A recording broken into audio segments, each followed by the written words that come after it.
Pues bueno, muy buenas noches a todos. Gracias por conectarse nuevamente a otro jueves de rap. Pues esta ocasión tenemos a la doctora María José Ramos Serrano. Ella es pediatra egresada del Hospital General Zona Norte en Puebla y es egresada de Neurología Pediátrica del Hospital Infantil de México. Muchas gracias, Majo, por tu tiempo, por darnos esta plática. Recuerden todos escribir sus preguntas en el chat para que al final se los podamos proporcionar a la doctora. Adelante, el micrófono es tuyo. ¿Ahora sí me escuchan? Sí, te escuchamos. Ah, súper. Bueno, buenas noches, como les comentaba el doctor, yo soy la doctora María José. El tema de hoy va a ser diagnóstico y abordaje de la crisis epiléptica de primera vez. Pues primero que nada hay que ver de dónde vienen las crisis. Entonces, históricamente, en la Grecia antigua se le llamaba como una enfermedad divina o el morbus divinus, se le decía así por Lucio Apuleyo, que decía que obviamente esta enfermedad era una maldición de los dioses que cuando bajaban hacían como una posesión demoníaca. Posteriormente, por Quinto Sereno se le definió como una enfermedad de la luna, o por eso les decían lunáticos, porque dependía obviamente de los astros de las fases de la luna. En otras etapas le decían el mal de Herculeo o el mal de Hércules, porque pues todos conocemos a Hércules. Entonces, antiguamente, junto con su hermano, cuando nacieron, uno de sus enemigos, que era Juno, se convirtió en una serpiente para intentar matarlos a los dos. Sin embargo, al momento de que vio que no lo logró, ahora sí que por venganza lo persiguió toda la vida. Cuando vio que tuvo hijos con Megara, entonces ahí lo mordió y empezó a cambiar la actitud que en ese tiempo hizo que se cayera y terminó matando a sus hijos y a Megara. Cuando ya reaccionó, pues obviamente se desterró el mismo de la antigua Grecia, que es lo que antes se le conocía pues como el mar de Hércules. Ahora, si nos vamos a la Biblia, junto con Marcos, Mateo y Lucas, hacen referencia sobre Jesucristo que tenía este contacto con pacientes que tenían epilepsia. Una de las referencias decía: Maestro, yo he traído a ti un hijo mío poseído por cierto espíritu maligno que le hace quedar mudo, el cual donde quiera que le toma, le tira contra el suelo y le hace echar espuma por la boca y crujir los dientes y que se vaya secando. En la siguiente, que es en la parte de Lucas, nos dice que pues obviamente tenía movimientos agitados y violentos que hacían que arrojara espuma y a veces que le desgarrara las carnes. Ahora, si nos vamos a la época prehispánica aquí en México, precisamente en la parte de Puebla, Pedro de Horta hizo un informe médico moral de la penosísima y rigurosa enfermedad de la epilepsia. Ahora, ¿por qué lo mencionaba así? Porque antes, cuando se empezaba a conocer esta enfermedad, en la época prehispánica, ahí es de donde va a salir el famoso telele y tembeleque, que es cuando obviamente tenían sus crisis tónicas con movimiento, que eran los movimientos clónicos, mioclónicos y demás. Los antiguos aztecas, mixtecas lo mencionaban como Tembeleque y haciendo referencia al lenguaje antiguo se llamaba Huapagul Titztli, que es la enfermedad que encoge los nervios, o lo mencionaban como Huizcayotl, que es el temblor del enfermo, o lo mencionaban como Nakayomimixtli, que es la enfermedad que mata la carne. Ahora, ¿por qué nos vamos a esto? Ya posteriormente, pues obviamente se hicieron muchos estudios en donde se vio que esto es una disfunción o disregulación del sistema nervioso. Epidemiológicamente, aquí en México se tiene una prevalencia estimada de 340 a 680 por cada 100.000 habitantes en población general, que serían los adultos. Sin embargo, en los niños va desde 180 hasta 400 por cada 100.000 habitantes, y la mayor parte de la población infantil es menores de 5 años o menores de 1 año. Se hizo un estudio en el 2004, 24, perdón, en diferentes hospitales, incluyendo el Hospital Infantil de México, el Instituto Nacional de Neurología y Neurociencias, en donde se vio que la mayor parte de las causas en la población infantil, al menos en nuestra población, son estructurales, haciendo mención a que asfixia perinatal, hemorragia intraventricular, traumatismos craneoencefálicos, entre otras cosas. Cerca del 12.9% eran causas genéticas, 2.9% eran infecciosas, y si se fijan, las que tienen como menos porcentaje son las causas metabólicas y las autoinmunes. Ahora, sin embargo, se fijan que no cubre todo el 100%. ¿Qué quiere decir? Que solo el 40, o sea, el resto, el 40.9% de las causas todavía no tienen una etiología. Entonces se le ponen como idiopáticas, que es lo que siempre hay que explicarles a los papás. Ahora, primero que nada, ¿qué es una crisis epiléptica? Una crisis epiléptica es, deme un minuto, aquí. Se le dice que es una aparición transitoria de signos y síntomas que son provocadas por una actividad anómala, que es excesiva o puede ser simultánea en el cerebro. Ahora, ¿para qué me sirve a mí saber esto? Para clasificarlas. ¿Cómo las vamos a clasificar? No provocadas, provocadas, sintomáticas agudas y sintomáticas remotas. La que nos hace alusión a la definición de epilepsia son las no provocadas. ¿Qué quiere decir esto? Que, por ejemplo, yo ahorita aquí estoy dándoles la conferencia y de repente de la nada, sin ninguna causa aparente, yo empiezo a tener una crisis epiléptica. A esas se llaman no provocadas. Las sintomáticas remotas ocurren después de algún antecedente de una lesión de un sistema nervioso, del sistema nervioso central y o van a ocurrir fuera de la fase aguda. ¿A qué me refiero? Que tuvo, por ejemplo, un niño de 9 años que tuvo un TCE severo y a los 80 tiene una crisis. ¿Sale? Que es muy posterior a esto. Que, por ejemplo, tiene antecedente de una neuroinfección al año de edad y a los 5 años empieza con una crisis. A eso se refiere con remotas. Ahora, en las que nos vamos a enfocar son en las crisis provocadas y en las sintomáticas agudas. Ahora, ¿cuál es la diferencia entre provocada y sintomática aguda? Porque si ustedes hacen, o sea, como que ponen en comparación el nombre, pues van a sonar igual y van a decir, pues no tiene ninguna diferencia. Sí, sí tiene diferencia. ¿Por qué? La provocada va a ocurrir en el contexto de un trastorno metabólico grave, intoxicaciones o exposiciones a fármacos. ¿Qué quiere decir? Que si, por ejemplo, tenemos a un lactante con una hipoglucemia, nos va a causar una crisis. Pero ¿qué pasa si yo revierto esa hipoglucemia? Obviamente, si lo mantengo normoglucémico y demás, que son lo que sucede con los pacientes en terapia intensiva, no va a volver a suceder la crisis, no nos va a dejar una lesión posterior ni un riesgo de recurrencia de epilepsia. Y esto ocurre dentro de las primeras 24 horas que sucedió el evento. Como que causas son desequilibrios hidroelectrolíticos, hipoglucemias, fallas multiorgánicas, en el caso de los adolescentes, abstinencia al alcohol, a droga, si tienen algunos fármacos como el bupropión, cefalosporinas, que si se fijan, las cefalosporinas es algo que se utiliza mucho en el ámbito pediátrico y en general para las infecciones. Las fluoroquinolonas, la isoniazida, el tramadol, entre otros. Entonces, hay que también ver que no tengan urgencias hipertensivas, en el caso, por ejemplo, de las pacientes embarazadas que no tengan preeclampsia, en los traumatismos que no hayan tenido lesiones axónicas, entre otras. En el caso de las sintomáticas agudas, van a ocurrir en el momento de una afección sistémica o en estrecha asociación temporal con una afección cerebral documentada. ¿Qué quiere decir? Que va a iniciar dentro del periodo posterior al evento, por ejemplo, un traumatismo cráneoencefálico. ¿Qué otro? Una meningitis. ¿Qué otro? Una encefalitis autoinmune. ¿Qué otro? Una resección de un tumor o la aparición de un tumor. Algo que me vaya a causar ahí una cicatriz que con el tiempo me va a aumentar el riesgo de mortalidad y el riesgo de recurrencia de las crisis o de la aparición posterior de epilepsia. A eso se refiere con crisis sintomáticas agudas y crisis provocadas, que la mayor parte de las que vemos, por ejemplo, en el paciente crítico, son los que tenemos en terapia intensiva, son crisis provocadas. Sin embargo, pues obviamente vamos a hacer una diferencia entre unas y otras. Ahora, ¿por qué les menciono yo esta parte?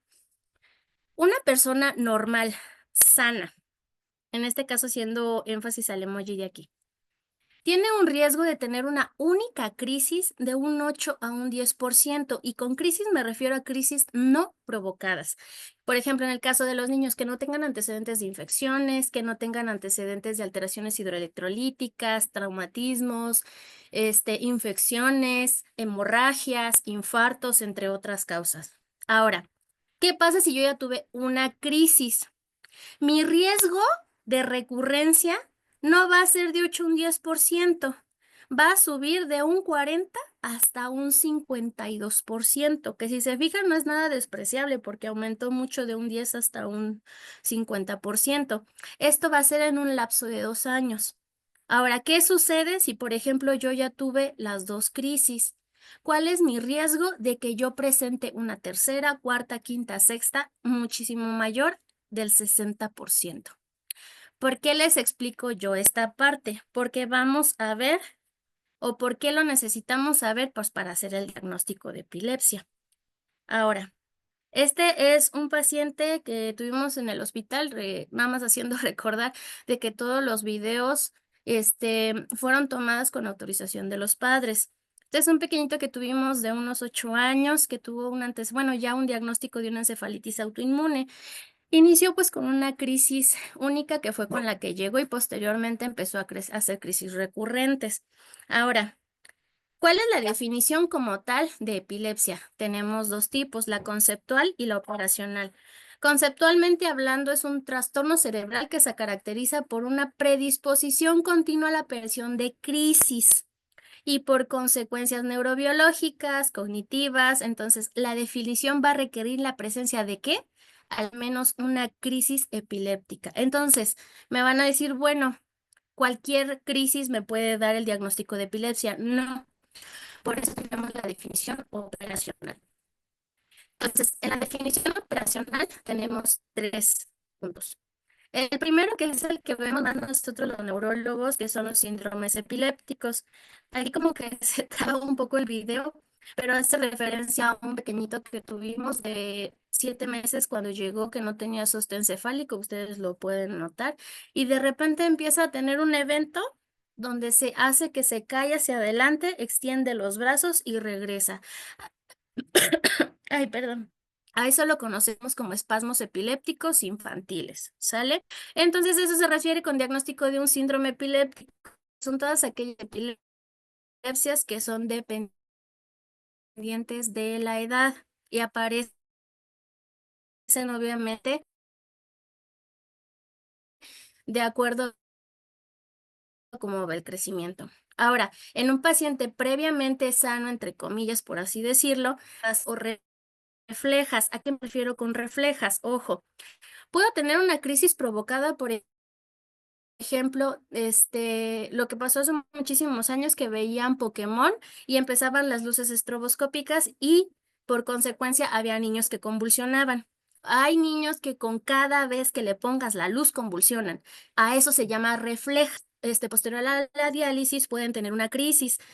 Y puede suceder, no hay problema, a esas se les llaman crisis provocadas. Sin embargo, si yo con cada diálisis tengo una crisis, ya la digo refleja. Entonces cumple definición para epilepsia y es cuando iniciamos tratamiento, que es lo que vamos a ver más adelante. Sin embargo, te dice las guías de la EILAE que si tú tienes una crisis, dos crisis, tres crisis, cuatro crisis en menos de 24 horas, ser diferente al de una sola crisis. Entonces, si tú tienes varias crisis en un solo día, se cuenta como una. Obviamente hay que buscar la causa, sin embargo, no la contamos como varias. Por eso está diciendo que debe de tener entre una y otra una separación de más de 24 horas. Ahora, el segundo, una crisis no provocada o refleja y una probabilidad de presentar nuevas crisis durante los siguientes 10 años similar a la de la población general. ¿Qué quiere decir? Si nosotros nos regresamos a la diapositiva anterior, de un momento que estoy teniendo problemas con el internet. Ok.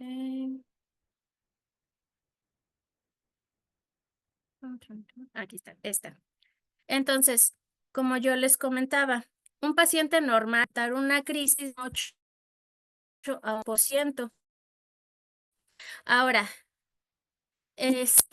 si por ejemplo yo tengo un paciente que tiene una sola crisis, que por ejemplo, exploración física, yo le encuentro que tiene un trastorno del desarrollo, que tiene alguna discapacidad intelectual, que tiene una hemiparesia, que tiene una parálisis facial, que tiene, por ejemplo, algún trastorno del movimiento, que por ejemplo por X o Y razón, al que revisó la primera crisis le encontró un electroencefalograma pues que salió con actividad epiléptica, o por ejemplo que le tomaron una tomografía, una resonancia donde se encontró una zona de asia, donde encontramos, ay, voy a dejar esta ventana de la aplicación.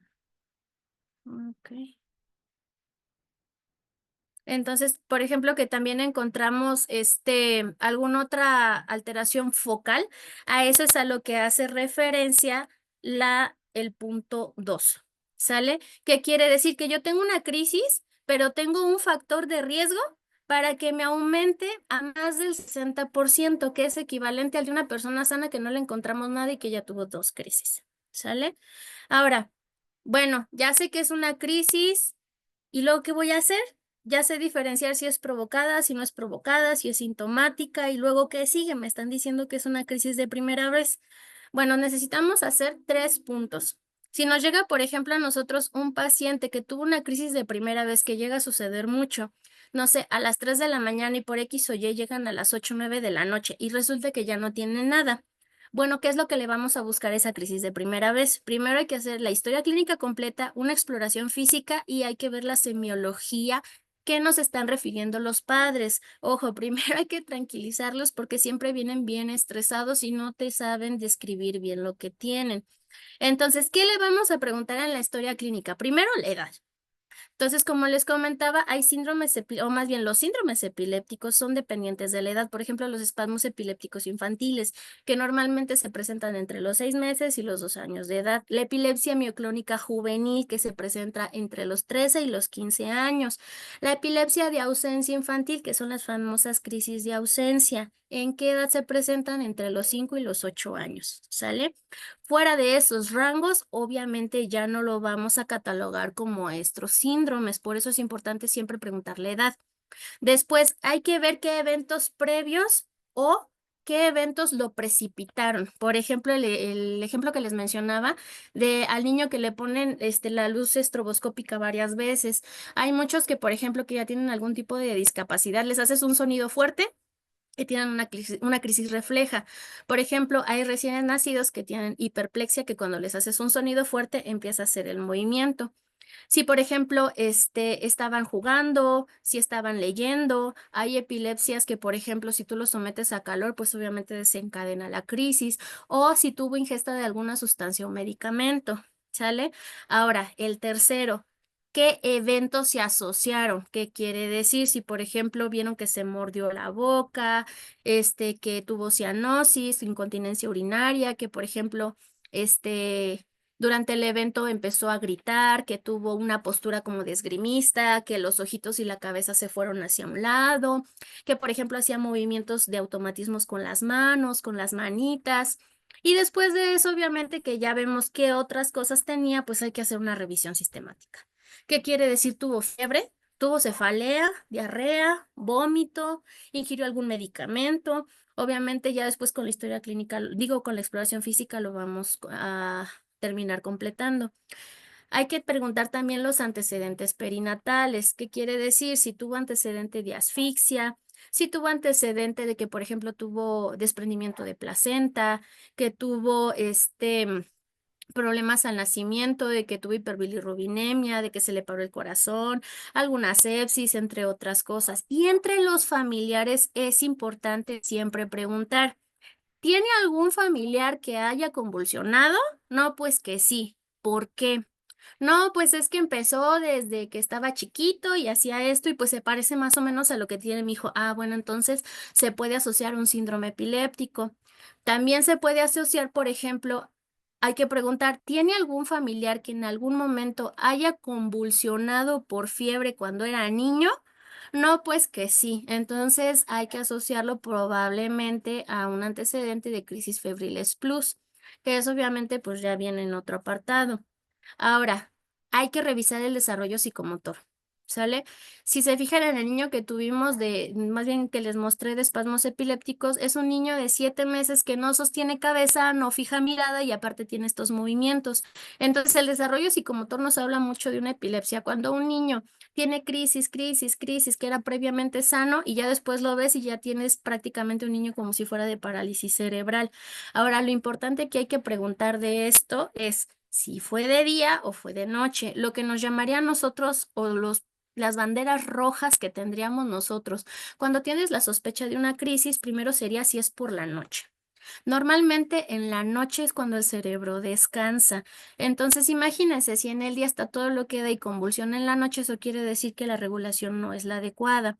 Muchas veces se puede asociar, por ejemplo, cuando encuentras muchas mordeduras de que se están mordiendo en las noches, los cachetes, que por ejemplo tienen mucha cialorrea o que tienen incontinencia urinaria o fecal, que luego muchas veces es dentro de los diagnósticos diferenciales de la enuresis y la encopresis. Ahora, dentro de la exploración física, pues ahora sí que hay que explorarlo desde los pies hasta la cabeza, del pelo, la piel hasta la punta del dedo, porque hay que ver primero siempre hay que medir la cabeza, si tiene microcefalia, si tiene macrocefalia, si le vemos ahora sí que rasgos dismórficos, alguna malformación craneofacial. Por ejemplo, en la piel hay que siempre revisarlo. Los síndromes neurocutáneos siempre, ahora sí que la piel tiene mucha relación con el cerebro. Síndrome de Sturge-Weber, complejo de esclerosis tuberosa, entre otros. Un incontinente a pigmenti. Ahora, los cambios retinianos, ¿sale? Podemos encontrar una mancha rojo cereza, podemos encontrar retinitis pigmentaria. ¿En qué situaciones? Por ejemplo, podemos tener a un niño que era probablemente sano a los 5 años y de repente empieza a tener regresión del desarrollo, crisis convulsivas. Entonces, a veces podemos encontrar datos como de alguna leucodistrofia, entre otras cosas. Si tiene signos meningios, porque obviamente si tenemos un niño pequeño, menor de 1 año, o un niño menor de 5 años que tiene datos meningios y una crisis, pues hay que descartar meningitis. Por ejemplo, si viene con problemas cognitivos, una parálisis facial, alteraciones en la marcha, problemas cerebelosos, nistagmus o algún síntoma piramidal como es el que estábamos viendo del pequeño que tiene una parálisis facial, hay que descartarle alguna más, algo ocupativo, algún tipo de tumor. En el caso, por ejemplo, del trastorno de la marcha, recuerden que pues estos videos están autorizados por los papás. ¿Les duele examinar? Entonces, aquí tenemos a dos pacientes. Uno ya tiene el antecedente de una epilepsia, pero pues obviamente tiene el antecedente de que tuvo una hemorragia, tiene una hemiparesia y pues obviamente cuando llega de primera vez, vemos qué es lo que debemos pedir. En el caso de esta pequeña, obviamente nada más hace referencia al tipo de marcha que es atáxica. Ella tiene otro tipo de diagnóstico. Pero si llegan estos niños con este tipo de marcha, pues obviamente hay que descartar otra cosa. Entonces, para los que son de pediatría, residentes, recuerden este signo es el de Babinski. Este paciente de aquí es un paciente que tuvimos en el área de oncología, que tenía una metástasis al sistema nervioso central. Dentro de la exploración, pues se cuenta el Babinski. Y este paciente, pues obviamente tiene otro diagnóstico, pero también hace alusión de que si encontramos nistagmus, no es normal, hay que buscarle algo más y obviamente si se viene asociado a crisis epilépticas, pues hay que ver. Ahora, lo siguiente es la parte de la semiología. ¿Qué quiere decir? ¿Cómo la voy a describir o cómo voy a saber yo cuál es de epilepsia y cuál no? Porque hay muchísimos movimientos y obviamente llegan al área de urgencias, lo ven moverse y lo primero, póngale midazolam y levetiracetam. O sea, sí, pero no.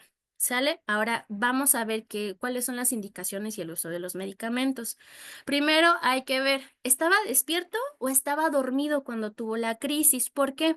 Hay síndromes epilépticos que empiezan cuando se va a despertar, cuando se está quedando dormido o cuando ya está totalmente dormido. Por ejemplo, está despierto, una epilepsia mioclónica juvenil tiene mioclonías, una crisis generalizada. Por ejemplo, en la crisis epiléptica de ausencia, pues los niños siempre están despiertos. Llega a suceder de que, por ejemplo, muchos dicen es que estaba comiendo algo muy picoso y de repente empezó. ¿Por qué? Porque pues empiezan a hiperventilar. Ahora, ¿qué sucede? Por ejemplo, que hagan algún tipo de ejercicio, de que estén cansados, pues obviamente se desencadena. En el caso, por ejemplo, de las crisis que se hacen cuando uno está dormido, Podemos encontrar la epilepsia benigna con puntas centrotemporales, el síndrome de Landau-Kleffner, epilepsia del lóbulo frontal o la epilepsia del lóbulo temporal. Entonces, ya sabemos ahí, vamos descartando ciertos síndromes, si está despierto o está dormido. Bueno, ya nos dice, ¿sabes qué? Estaba despierto. Ahora, hay que ver qué síntomas se presentan antes de la crisis. Muchos niños pueden presentar un grito, un llanto, pueden estar confundidos, pueden tener movimientos guturales, que quiere decir que empiezan de... o sea, movimientos que vienen o sonidos que vienen de la garganta, que empiezan a tener ciertos automatismos, empiezan a parpadear, empiezan como a hacer movimientos de chupeteo. Entonces, lo siguiente es, ¿qué movimiento asociado viene después de estos síntomas? ¿Qué quiere decir? Siempre hay que preguntar, mamá, se puso duro, duro como una tabla y después, ¿qué hizo? No, pues es que se movió todo completo. Ojo, una cosa es que tenga temblor por una crisis tónica a que tenga una crisis clónica. ¿Qué quiere decir? El temblor son movimientos que no tienen ritmo y que son secundarios al aumento de la fuerza muscular. Literalmente es como un temblor. Ahora, si ustedes le dicen, oiga, mamá, pero después de que se puso duro, empezó a hacer como movimientos de brinquitos. No, pues que sí. Ah, entonces ahí sí ya le podemos decir que es tónico-clónica, porque los movimientos clónicos son rítmicos y obviamente van a tener una duración. Después de eso, hay que ver los ojos y la boca. ¿Por qué? Tenemos algo que se llaman crisis funcionales, que antes se llamaban crisis psicógenas, que por ejemplo se ven asociados a pacientes psiquiátricos, entre otras cosas. Esa es la pauta que nos va a dar a nosotros de si realmente es epilepsia o es algún otro trastorno del movimiento. Llámese crisis funcionales, llámese también temblor, llámese también distonías y otros trastornos paroxísticos no epilépticos, que es lo que vamos a ver en las siguientes diapositivas.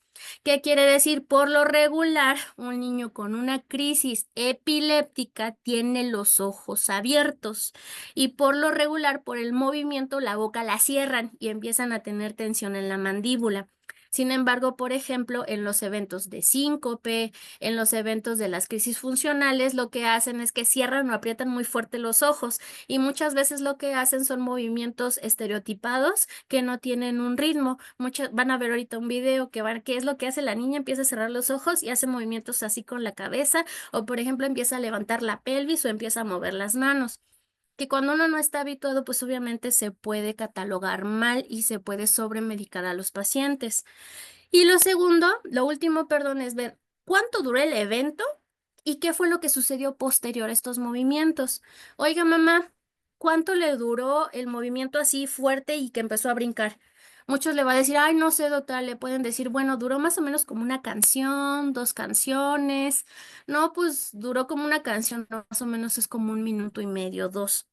Y después, estado posterior al evento, es importante porque, por ejemplo, en las crisis de ausencia, no tienen ningún problema. ¿Por qué? Porque pasa el evento de ausencia y siguen como estaban haciendo. Sin embargo, en los que tienen un comportamiento motor, tienden a tener un evento de somnolencia, que están cansados, se quedan dormidos, entre otras cosas.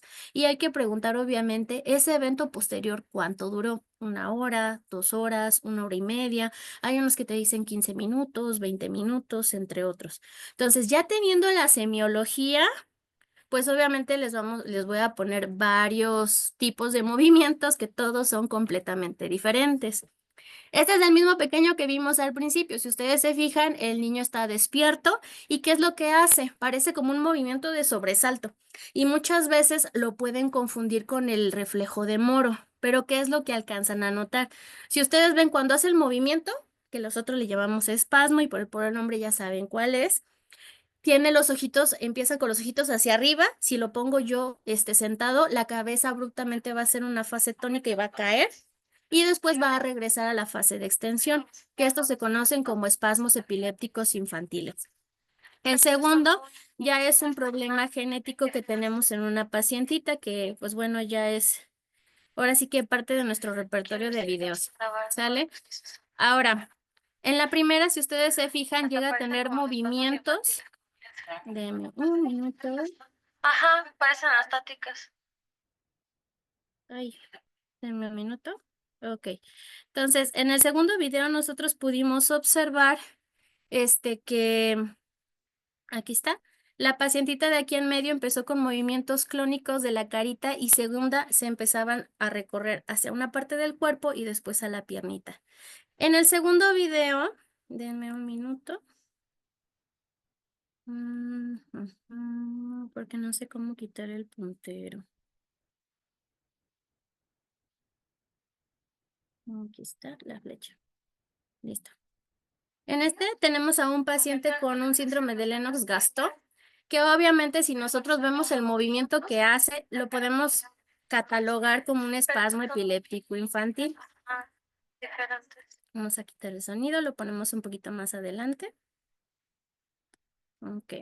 Entonces hace una contracción muy fuerte y si la mamá lo empieza a sentar, ahora sí que más erguido, el niño se llega a caer y hace este movimiento como de paracaídas. Si ustedes se fijan, este niño ya tiene más de 2 años y ya tiene una condición donde tiene más crisis o más bien crisis de diferente semiología. Entonces, a estas nosotros las catalogamos como tónico-astática. ¿Sale? ¿Por qué? Porque se empieza a poner duro y ¡pum! Se deja caer. Muchas veces, obviamente, los pacientes de acuerdo, obviamente, que a la severidad o qué tan fuerte es la contracción, muchas veces se llegan a golpear en la cabeza, por eso tienden a ponerles cascos. Si se fijan, las tres son movimientos, los tres son epilépticos y los tres son totalmente diferentes. Ahora, en el primer video podemos ver a un lactantito que está llorando, ¿sale? Está prácticamente inconsolable. Si nosotros vamos siguiendo, yo voy a adelantar un poquito. eh, Empezamos a observar que se empieza a poner un poco más cianótico, ¿sale? Empiezan a tener los famosos eventos de privación y se empieza a poner duro, duro, duro. Entonces lo ponen como una crisis tónica.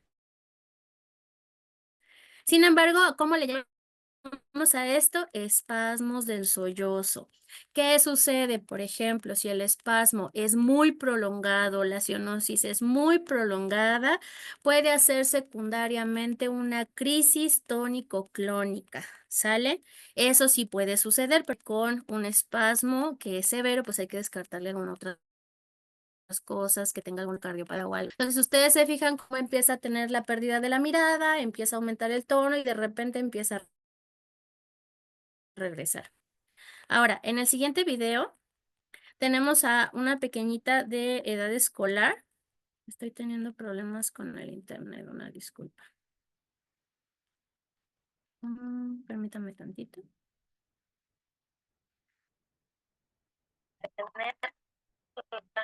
Mm, ok.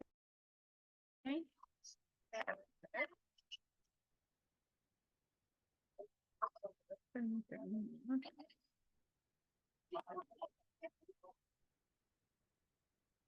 Se reproduce en el segundo video, se va a mostrar a una pequeña en edad escolar en donde está haciendo la tarea, ahorita porque está pausado, pero se alcanza a ver cómo fija la mirada. Le dura 1 o 2 segundos y sigue escribiendo que desgraciadamente el internet no me está ayudando. Dame un minuto. Ok, doctor, ¿sí me escucha? Sí, sí, te escucho. Ok, sí, entonces es el internet, como que se me Sí, o trabó sea, un te poco. escucho, se corta un Dame poco. un minuto, Yo déjeme creo ver si me que puedo los salir y la videos vuelvo para a la pegar. red que es un poco inestable.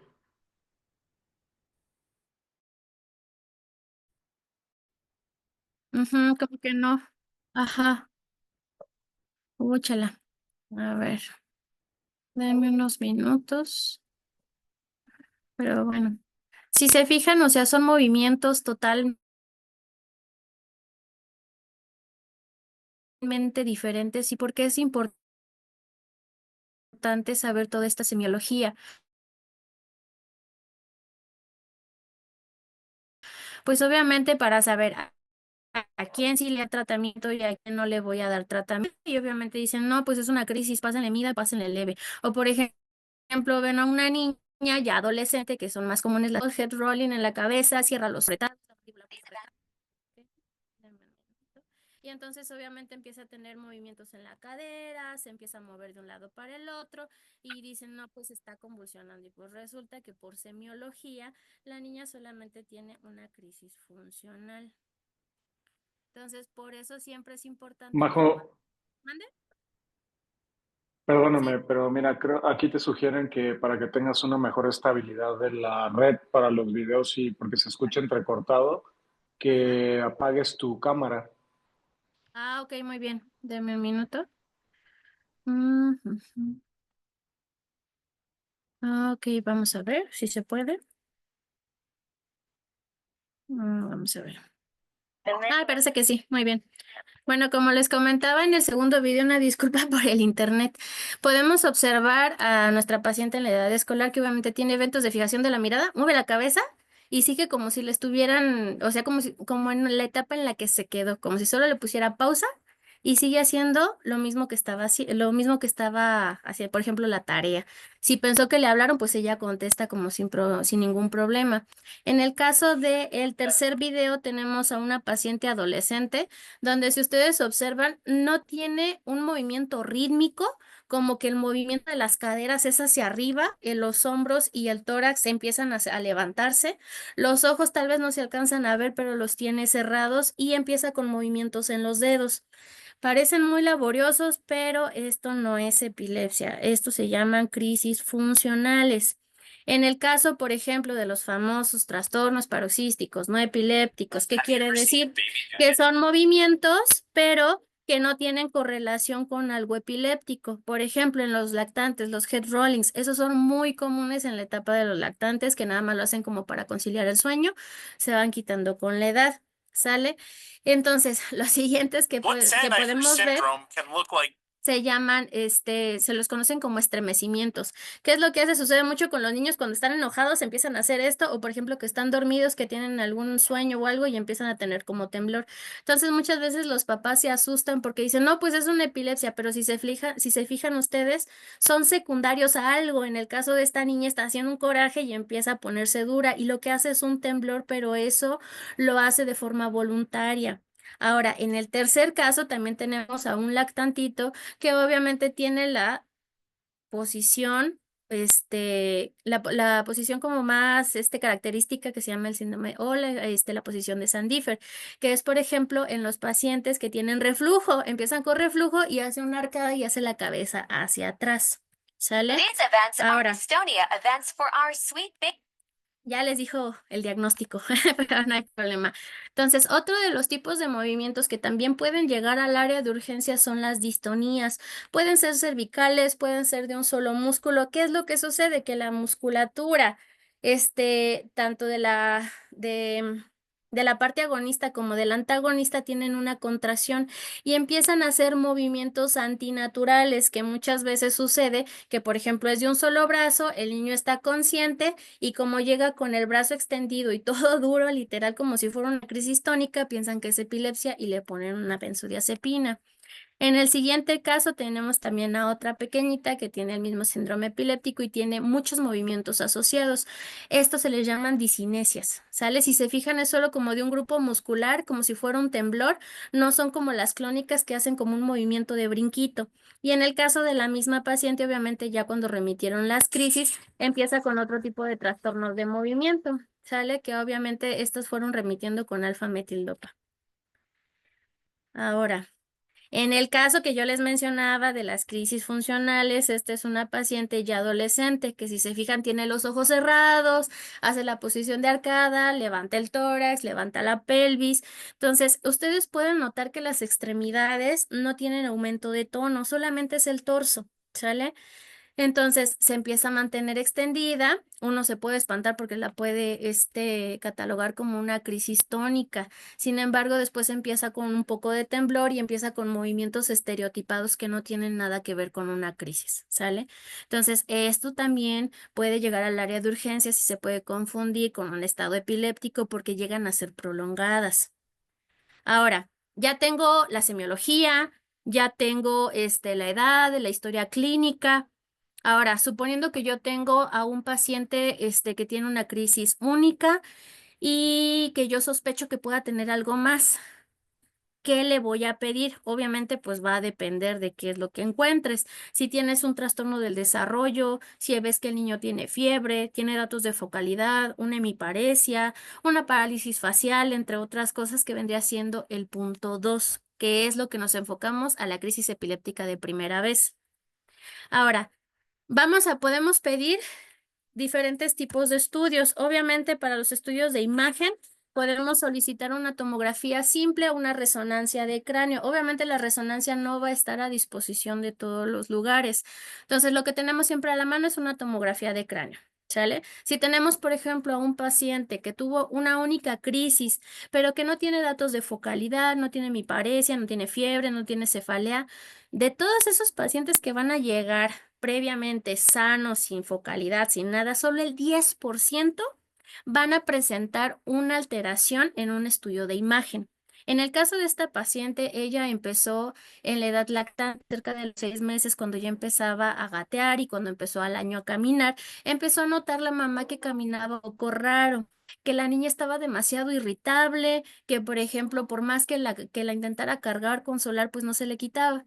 Estuvo yendo de médico con médico, donde le decían, ¿sabe qué? Pues es un resfriado, es normal, pues la niña la tiene muy consentida, es berrinchuda, y por hacerles de destino, pues llega al hospital, ¿no?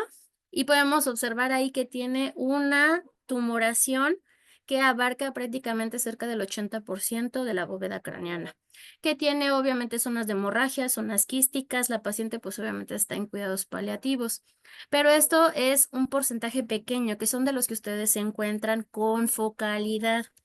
Ahora, ¿se puede pedir un electroencefalograma, una crisis de primera vez? Sí, sí lo puedes encontrar.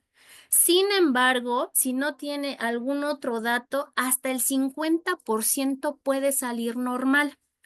Ojo, que salga normal no quiere decir que no es crisis. Para el diagnóstico de una epilepsia debe de ser meramente clínico. No pueden decirle a la mamá, es que tiene de 30 a 60 eventos donde se queda fijo y no me hace caso, sale el electro y en ese momento pues no sale o no le hicieron las maniobras de activación, que es la hiperventilación. Dice, salió normal, no es nada. O sea, no, clínicamente la niña tiene crisis, tiene semiología. El electroencefalograma solo lo utilizamos para confirmar o para ver si tiene algún grafoelemento específico de algún síndrome epiléptico.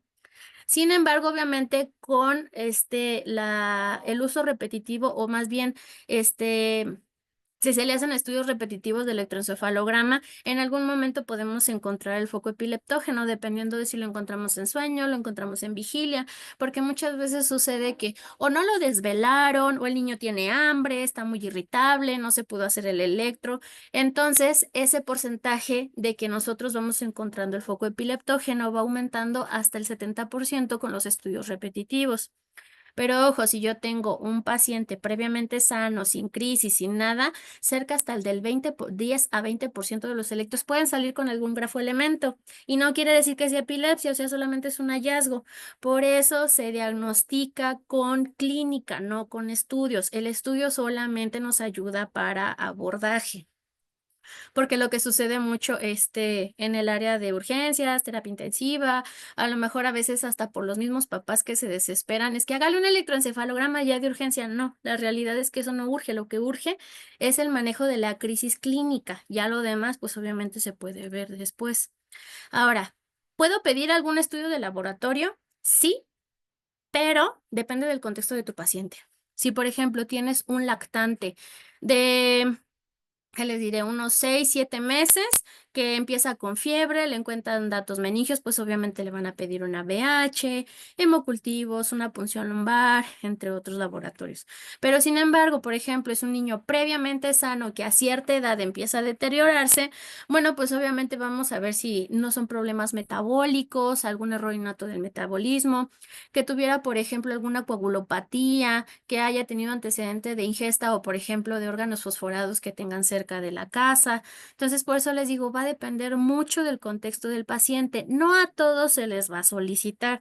Si te llega una crisis de primera vez que no tiene datos de focalidad, entonces pues puedes pedir, a lo mejor, si te queda la duda, solamente una imagen y no laboratorios.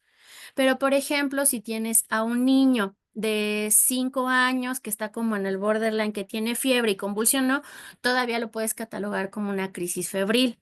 Pero pues si tienes a un niño de 8 años con fiebre, pues ya no vas a pensar, y que convulsionó, ya no vas a pensar en una crisis febril, ahí sí ya le tienes que buscar algo más, a lo mejor un absceso, una meningitis, alguna otra cosa, porque no son las habituales, ¿sale? Ahora, ¿a quién le voy a dejar tratamiento? Pues obviamente va a depender mucho. Lo que se ha estado viendo en los estudios, que si tiene una crisis de primera vez, le puede iniciar tratamiento. Si le encuentras datos de focalidad, sí. Sin embargo, si tienes una crisis de primera vez que no tiene focalidad, pues obviamente no va a influir y tú le inicias tratamiento, no influye en el pronóstico. Sin embargo, lo que sí va a suceder es que hasta más de o hasta el 50% de los pacientes puede tener los efectos adversos del medicamento. Entonces, si se fijan, el riesgo-beneficio pues es un poquito más alto. ¿Como cuál? El que más utilizamos, el valproato de magnesio. El valproato de magnesio lo que puede darnos es problemas en hígado, alteración en las pruebas de funcionamiento hepático, disminuye las plaquetas, aumenta el amonio. Entonces, obviamente, el niño tiene más riesgo de sangrados, de encefalopatía. A largo plazo, el valproato puede traer trastornos cognitivos. Entonces, para una sola crisis única que no se ha vuelto a presentar, le hicieron electro, resonancia y todo normal, pues no vale la pena iniciarle el tratamiento. Entonces, ahora va a depender también mucho del contexto. Por ejemplo, hay epilepsias generalizadas benignas que obviamente no son tan frecuentes. A lo mejor convulsionan una vez cada año o una vez cada 6 meses. Depende ahora sí ya el contexto del paciente. Si es un paciente que obviamente hace mucha actividad, entre otras cosas, puedes iniciarle tratamiento. Pero, por ejemplo, en Europa lo que sucede mucho es que si es benigno, como yo sé que a largo plazo se va a remitir y no me tiene efectos adversos como problemas cognitivos, trastornos del movimiento o alguna otra cosa, lo pueden dejar sin tratamiento solamente en vigilancia. Por eso les digo, a quién van a iniciarle tratamiento depende mucho del contexto de su paciente. Ahora, ¿cuál tratamiento? El que mejor sepa usar. Si tiene duda, pues ahora sí que refiéralo. Pero si, por ejemplo, usted maneja muy bien el valproato de magnesio, pues bueno, hay que ver cuáles son las dosis iniciales de valproato de magnesio y hasta cuánto lo podemos llevar. Igual, ahora sí que el más noble que tenemos, que es el levetiracetam. Se pueden iniciar a dosis de 20 miligramos kilogramo día y posteriormente irle aumentando 10 miligramos cada semana o cada 2 semanas hasta llegar a un total de 60 miligramos kilogramo día. La ventaja que tiene el levetiracetam es que tiene menos efectos adversos. Entonces, pues obviamente, ¿cuál le va a iniciar? El que usted sepa manejar. Si no sabe manejar los antiepilépticos, entonces de preferencia hay que referirlo a algún centro para su abordaje y ver que no tenga alguna patología de base. Ahora, yo les comentaba también de que, este, si llegara al área de urgencias, ¿a quién le voy a iniciar tratamiento y a quién no y por qué? Por ejemplo, les llega un niño de 6 años que dice la mamá que tiene movimientos en la mano y ya lleva 3 horas. Ustedes ven al niño, no tiene problemas de la conciencia, los movimientos no son clónicos, no son rítmicos, puede ser solamente un temblor o incluso muchas veces lo confunden con ataxia. Entonces, ahí le van a iniciar o no le van a poner medicamento, por ejemplo, una benzodiazepina. Pues no es necesario. Por eso, siempre que viene un niño con una convulsión, perdón, mal dicho convulsión, con una crisis epiléptica, o una crisis en general, primero hay que preguntarle, mamá, ¿cuánto tiempo lleva? No, pues es que no sé, de mi casa para acá me hago media hora y desde que salimos está así. Ah, bueno, le pueden poner el medicamento. Si, por ejemplo, le dicen, no, acaba de empezar, pues ustedes vayan tomando el tiempo. Si cumple ya definición de estado epiléptico, pues ahí ya le inician tratamiento. ¿Sale? Ahora, ¿por qué mencionamos esta parte de no darle medicamento, específicamente benzodiazepinas a todos los pacientes? Porque hay muchos estudios que respaldan de que tiene problemas a mediano y largo plazo. Por ejemplo, las benzodiazepinas cuando se utilizan frecuentemente en un paciente que sospechan de un trastorno del movimiento y no saben si es epilepsia o no, por ejemplo, las distonías, que cada que viene con distonía le ponen midazolam, pues a largo plazo se ha visto que tienen problemas en memoria de trabajo, velocidad del procesamiento, alteraciones en la atención sostenida, visoconstrucción e incluso lenguaje expresivo. Y eso en que nos refieren los niños un trastorno del lenguaje, que es lo por lo que se puede quejar más los familiares. Ahora, En el caso, por ejemplo, del área crítica, que sería urgencias y terapia intensiva, es muy común que se vea el movimiento, se aumenta la dosis de benzodiazepina. El problema es que nos pueden llegar a dar datos de supresión por benzodiazepinas o incluso hasta un delirio y problemas cognitivos. Por eso siempre es importante que antes de entrar en pánico de que el niño se está moviendo, bueno, revisar si tiene o no tiene semiología. Si tiene duda de que se está repitiendo constantemente y no sabe qué hacer, pues se puede pedir un electroencefalograma para saber si esto coincide con el mismo. Bueno, pues para terminar, si alguien tiene alguna duda, alguna pregunta, aquí tenemos uno de nuestros compañeritos revisando a los pacientes, pues tratando de hacerle un poco más ameno el día a los niños que están teniendo ahora sí que una mala racha cuando entran al hospital. ¿Alguna duda, pregunta, sugerencia, reclamación?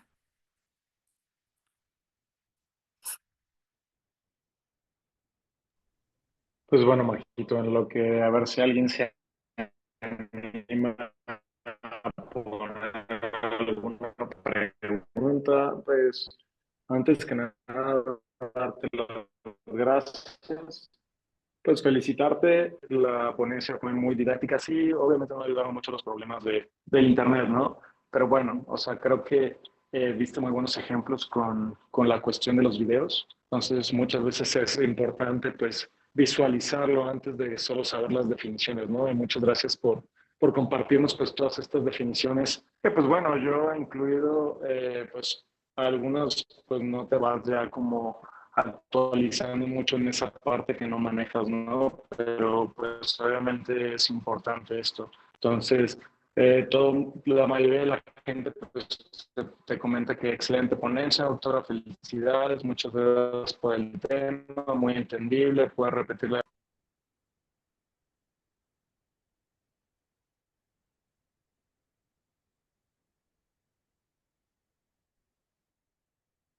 Ya no escuché nada.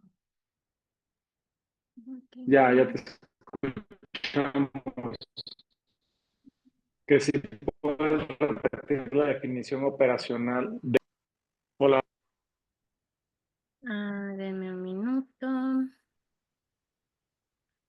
Y la clasificación, o sea, preguntan que si puedes repetir Sí. definición Ujú. operacional y clasificación, por favor.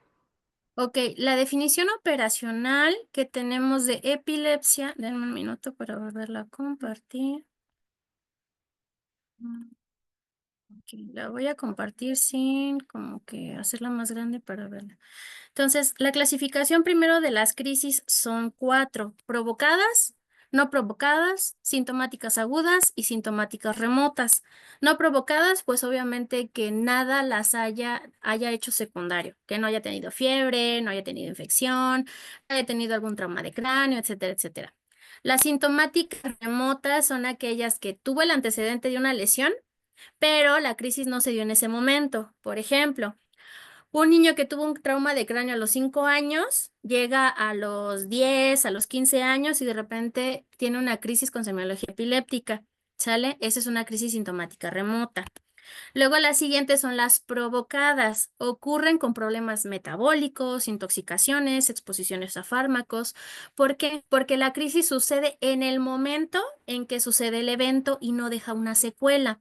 Entonces, por ende, no aumenta el riesgo de recurrencia de presentar una segunda, una tercera, una cuarta o el riesgo de tener epilepsia. Sin embargo, en las sintomáticas agudas, lo que sucede es que sí, tiene un evento o un insulto y esto puede dejar secundariamente una lesión que presenta la crisis posteriormente a una semana después del evento. Por ejemplo, un traumatismo de cráneo, una meningitis, meningoencefalitis, encefalitis autoinmune, que tengan algún tumor, una hemorragia que haya tenido, por ejemplo, un infarto, cualquier evento vascular cerebral que me deje ahí una cicatriz. ¿Por qué? Porque obviamente las conexiones neuronales empiezan a ser anómalas y eso se considera posteriormente un foco epileptógeno. Ahora, en el caso de la definición operacional, la tercera siempre es la que menciono porque es la más fácil, que son los síndromes epilépticos, espasmos infantiles, que puede ser un síndrome de Lennox-Gastaut, un Landau-Kleffner, o sea, todos esos nombres ahí raros, ¿no? El punto 1 nos dice que debe ser al menos dos crisis no provocadas o reflejas, que quiere decir que, por ejemplo, esté en un estímulo continuo y que con cada estímulo presenta la crisis. Por ejemplo, la fotoestimulación, los videojuegos. Cada vez que juega videojuegos convulsiona. Eso me aumenta el riesgo de recurrencia a tener epilepsia. Por eso, si tenemos, por ejemplo, una el día de hoy y una el día de mañana, ya se considera epilepsia. No, pero es que nada más fueron dos. Ya por definición eso es una epilepsia. Pero es que el electroencefalograma, aquí la definición y el diagnóstico es meramente por clínica. Si yo tengo un paciente que tiene una, dos, tres, cuatro crisis en un solo día, se considera como una, pero obviamente hay que descartar alguna otra causa. Y eso no se considera epiléptico o epilepsia, perdón. Ahora en el punto 2 es una crisis no provocada más algo que me aumente el riesgo de recurrencia del de una persona que ya tuvo dos crisis. ¿Qué quiere decir? Que el riesgo de recurrencia, por ejemplo, en una persona es de 10 al 52% si tiene una crisis. Y si la persona ya tiene dos crisis no provocadas, aumenta hasta el 60%. Ahora, en la segunda definición te dice que un paciente con una sola crisis más un factor de riesgo, ¿qué quiere decir? Trastorno del desarrollo, una hemiparesia, una enfermedad vascular cerebral, que tenga alguna alteración en pares craneales, algo de focalidad, el riesgo ya no va a ser de un 40 a un 52%. Si tienes, por ejemplo, también una tomografía donde sale un tumor o un videoelectroencefalograma donde sale con actividad epiléptica, con una sola crisis y estos factores de riesgo, el riesgo de recurrencia ya no es de 40 a un 52%, ya va a ser hasta más del 60%, que es como tal la definición de epilepsia. Entonces, si se fijan, todo es meramente clínico. Lo demás, pues obviamente ya nos ayuda a la parte del abordaje.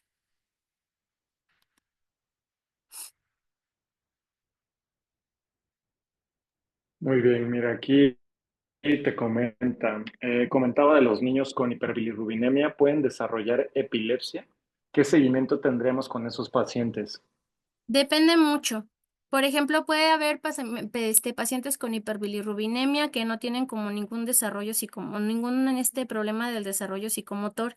No todos van a presentar epilepsia, ojo. ¿Por qué? Porque obviamente la lesión va a ser, o más bien la inclusión de la bilirrubina va a ser en los núcleos de la base, van a tener más trastornos del movimiento. Sin embargo, si la hiperbilirrubinemia se vino asociada a otras cosas, pues hay que ver también que no haya tenido lesión en la corteza.